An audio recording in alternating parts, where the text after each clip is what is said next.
주님을 만나기 위하여서 주님의 음성을 듣기 위하여서 이 기도의 자리로 나오신 성도 여러분들을 진심으로 환영하고 축복합니다.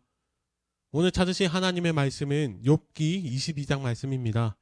욥기 22장 1절에서 30절까지 말씀인데 21절부터 30절까지만 읽도록 하겠습니다. 욥기 22장 21절에서 30절까지만 읽도록 하겠습니다. 21절입니다. 너는 하나님과 화목하고 평안하라. 그리하면 복이 내게 임하리라. 청하건대 너는 하나님의 입에서 교훈을 받고 하나님의 말씀을 내 마음에 두라. 내가 만일 전능자에게로 돌아가면 내가 지음을 받을 것이며 또 내 장막에서 불의를 멀리하리라. 내 보화를 티끌로 여기고 오빌의 금을 계곡의 돌로 여기라. 그리하면 전능자가 내 보화가 되시며 내게 고귀한 은이 되시리니 이에 내가 전능자를 기뻐하여 하나님께로 얼굴을 들 것이라. 너는 그에게 기도하겠고 그는 들으실 것이며 너의 서원을 내가 갚으리라. 내가 무엇을 결정하면 이루어질 것이요 내 길에 빛이 비치리라. 사람들이 너를 낮추거든 너는 교만했노라고 말하라. 하나님은 겸손한 자를 구원하시리라. 죄 없는 자가 아니라도 건지시리니 내 손이 깨끗함으로 말미암아 건지심을 받으리라. 아멘. 사랑하는 성도 여러분, 오늘 이 시간은 화평케 하시는 그리스도라는 제목으로 하나님의 말씀을 전하기를 원합니다. 오늘 우리가 읽은 욥기 22장의 말씀은 욥의 친구 엘리바스가 마지막으로 욥에게 자신의 말을 전하고 있는 그런 본문입니다. 그동안 욥기가 22장까지 진행되어 오는 동안 욥의 친구들은 끊임없이 자신들의 생각을 욥에게 전했습니다. 그 친구들이 가지고 있던 생각들이 무엇이었습니까? 그 내용을 다 정리하면 너무나도 길지만 딱 한 단어로 표현한다면 바로 권선징악입니다.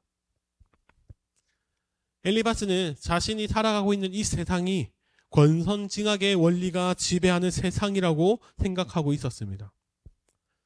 그래서 자신 앞에서 고통 속에 울고 있는 그 친구를 보면서도 전혀 동정하지 않는 이유가 욥이 받은 모든 벌은 스스로 지은 죄 때문에 얻은 결과라고 믿었기 때문입니다. 그래서 엘리바스는 4절과 5절에서 이렇게 말을 합니다. 하나님이 너를 책망하시며 너를 신문하심이 너의 경건함 때문이냐? 내 악이 크지 아니하냐? 내 죄악이 끝이 없느니라. 엘리바스는 욥에게 일어난 모든 일이 하나님께서 욥을 책망하시는 이유가 욥이 경건하지 않고 그렇게 방탕한 생활을 하였기 때문에, 그리고 그 죄악이 끝을 알 수 없을 정도로 타락한 삶을 살았기 때문에 고통받고 있다고 말을 하고 있습니다. 그리고 엘리바스는 6절부터의 말씀을 통하여서 죄악된 모습, 하나님 앞에서 죄악된 모습이 무엇인지를 설명하고 있는데 6절에서는 다른 사람의 눈에 피눈물이 나게 하는 것이 바로 죄악된 모습이라고 말합니다. 그리고 7절에서는 욥이 다른 사람이 도움이 필요할 때 도움을 주지 않았다고 말하며, 또 8절에서는 약자들에게는 매정하게 굴었지만 강자들에게는 비굴하게 굴며 그리고 뇌물을 바치는 삶을 살았다고 욥을 비판합니다. 사랑하는 성도 여러분, 그동안 우리가 욥기를 읽으면서 욥이 정말 이런 행동을 할 사람으로 생각이 되어지나요? 욥기에 묘사된 욥의 행동들을 보면, 그 삶을 보면 절대 이런 행동을 할 사람이 아닙니다. 그런데도 불구하고 엘리바스는 마치 자기가 그런 모습을, 욥의 모습을 본 것처럼 말을 하고 있습니다. 엘리바스는 고난을 받는 욥을 향하여서 당시 악인들이라고 불리는 사람들이 어떤 행동을 했는지 그것에 따라 그것에 대입하여서 욥을 정죄하였습니다. 결국 욥이 하나님께 죄를 받는 그 이유가 이런 악인들처럼 했다고 지금 뒤집어 씌우고 있습니다. 결국 엘리바스가 욥에게 하고 싶은 말은, 그래서 하나님의 심판이 너에게 있을 거야. 그러니 너는 겸손하게 하나님께 용서를 구하라. 이 말을 전하고 싶었습니다. 그러면서 그는 21절에 이렇게 말을 합니다. 너는 하나님과 화목하고 평안하라. 그리하면 복이 내게 임하리라. 욥이 하나님께 범죄함으로 하나님으로부터 멀어졌다고 말합니다. 그래서 지금 욥이 벌을 받고 또 악인에게 주어지는 심판도 너에게 곧 있을 건데 지금 친구로서 말하니까 너 그 심판 받기 전에 하나님과 화목하고 평안해라. 이렇게 말을 하고 있는 것입니다. 그리고 이 엘리바스는 친절하게 하나님과 화목할 수 있는, 하나님과 관계가 다시 회복될 수 있는 방법에 대해서도 말을 해줍니다. 그 방법이 24절과 25절에 기록되어 있습니다. 내 보화를 티끌로 여기고 오빌의 금을 계곡의 돌로 여기라. 그리하면 전능자가 내 보화가 되시며 내게 고귀하는 이 되시리니. 먼저 엘리바스가 말하는 하나님과 화목되는 방법은 먼저 재물을 돌같이 여기는 것입니다. 하나님과 관계가 회복되기 위해서는 재물을 멀리하면 하나님께서 직접 우리의 보화가 되어 주실 것이니 그러면 우리가 관계가 회복될 거야 라고 말합니다. 그리고 또 다른 방법은 29절과 30절에서 말합니다. 사람들이 너를 낮추거든 너는 교만했노라고 말하라. 하나님은 겸손한 자를 구원하시리라. 죄 없는 자가 아니라도 건지시리니 내 손이 깨끗함으로 말미암아 건지심을 받으리라. 지금 엘리바스는 또 다른 방법으로 겸손함을 말하고 있습니다. 남들이 너를 멸시하고 낮춘다면 너는 오히려 내가 교만했노라 라고 겸손하게 행하면 하나님께서 겸손한 자를 구원해 주신다고 말하고 있습니다. 죄가 완전히 없지는 않아도 그 가운데 겸손함이 있으면, 이것을 다시 말씀드리면 온몸이 더럽지만 그 가운데 손이라도 깨끗하면 하나님께서 건져내실 거야 라고 말을 합니다. 지금 엘리바스가 하는 말들을 보면 정말 이렇게 하면 죄인이 하나님께 돌아갈 수 있을 것 같습니다. 사랑하는 성도 여러분, 그런데 오늘 본문에서 엘리바스가 말하는 것들이 다 맞는 말인 것처럼 들리지만 지금 욥의 인생을 돌아보면 이해가 가지 않는 말들입니다.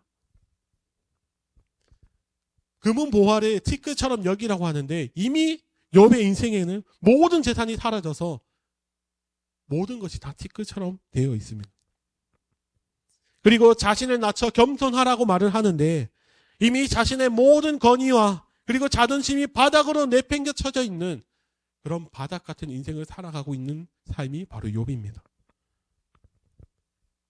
정말 엘리바스가 말하는 방법이 사실이라면 이미 욥은 하나님께 돌아가고도 남은 상황입니다. 재물도 멀리하였고 겸손하기까지 합니다. 그런데 욥의 인생은 전혀 해결된 것이 없습니다. 사랑하는 성도 여러분, 실제로 많은 그리스도인들이 이 엘리바스가 말한 것처럼 하나님을 그리고 구원받는 방법을 이렇게 이해하는 사람들이 너무나도 많이 있습니다. 내가 헌금을 하고 11조를 하면 그 드린 만큼 하나님께서 나의 재물이 되어주셔서 채워주실 거야. 그리고 내가 세상에서 그리스도인으로서 선하고 겸손하게 살아가면 나의 선한 행색을 보시고 나에게 축복해 주시고 구원해 주실 거야. 사랑하는 성도 여러분, 엘리바스도 그리고 많은 사람들도 모든 것이 인간의 행위에 달려있다고 말을 합니다. 그러나 하나님께 나아갈 수 있는 방법은 결코 우리의 행위에 달려있지 않습니다. 죄인이 아무리 돈을 돌같이 본다 할지라도, 죄인이 아무리 겸손하게 자신의 죄를 인정한다 할지라도 그 행위들은 결코 죄인이 하나님 앞에 나아가게 할 수 없습니다. 왜냐하면 죄인이 아무리 탐욕을 제거하고 선한 마음을 가진다 할지라도 그 죄는 결코 사라지지 않기 때문입니다. 오늘 성경에서 엘리바스는 하나님께 돌아갈 수 있는 방법, 그것을 잘못 말했지만 우리가 하나님께 돌아갈 수 있는 유일한 방법은 하나입니다. 그래서 우리에게는 바로 예수 그리스도가 필요합니다. 죄인이 하나님 앞에 나아갈 수 있는 오직 유일한 길은 바로 구원의 길이 되어주신 예수 그리스도를 믿는 것입니다. 죄인인 우리가 예수 그리스도를 믿을 때에 우리의 죄가 그리스도의 옷으로 덮여 거룩하신 하나님 앞에 나아갈 수 있게 되는 것입니다. 사랑하는 성도 여러분, 우리가 하나님과 화평할 수 있는 방법은 내가 돈을 멀리하는 그런 청민한 삶이 아니라, 그리고 남들 앞에서 겸손하는 그런 선한 마음이 있는 그것이 있을 때 가능한 것이 아니라, 여전히 더러운 손을 가지고 있음에도 불구하고 우리가 그리스도를 믿는 믿음 그 하나만 보시고 깨끗하다 여겨주시는 그 은혜로 우리는 하나님과 화평할 수 있는 것입니다. 사랑하는 성도 여러분, 우리가 오늘 하루를 살아갈 때에 이 말씀을 기억하기를 원합니다. 그리스도인으로서 물질에서 자유하는 것, 그리고 겸손하게 선을 행하는 것, 당연히 우리에게 있어야 하는 모습입니다. 그러나 그 모습이 하나님 앞에서 결코 우리의 의로움이 되어서는 안 됩니다. 그래서 우리는 하루를 살아갈 때에도 이런 모습이 우리에게 나타나지 않도록 항상 성령님께 도움을 구해야 합니다. 그래야 해서 우리의 삶에 나타나는 것은 여전히 죄인이고 더러운 우리에게 하나님께 나아가게 해주시는 유일한 길이 되어주시는 예수 그리스도, 그리고 십자가에서 죽으심으로 우리의 영원한 화목제물이 되어주신, 그래야 해서 우리를 화평케 해주신 그 예수 그리스도만 드러내는 삶이 되어야 합니다. 오늘 하루도 우리를 화평케 하신 예수 그리스도만 드러내며 우리를 구원해주신 주님께 감사와 찬양을 올려드리는 그런 기쁨의 삶을 살아가는 우리 모두가 되시기를 예수님의 이름으로 간절히 축원합니다. 아멘. 이 시간 말씀을 기억하시면서 함께 통성으로 기도하기 원합니다. 하나님, 내 삶에 드러나는 것이 무엇입니까? 나의 의로움이 아니라 나의 모든 의로움이 되시는 예수 그리스도. 비록 내가 더럽지만 그 믿음 하나만 보시고 나를 깨끗하다 하시는 그 은혜를 드러내며 감사와 찬양을 올려드리는 귀한 기쁨의 삶이 되게 하여 주시옵소서. 그리고 우리가 가지고 있는 많은 기도의 제목들을 주님께 함께 올려드리며 우리 동성으로 기도하며 나아가겠습니다. 기도하겠습니다.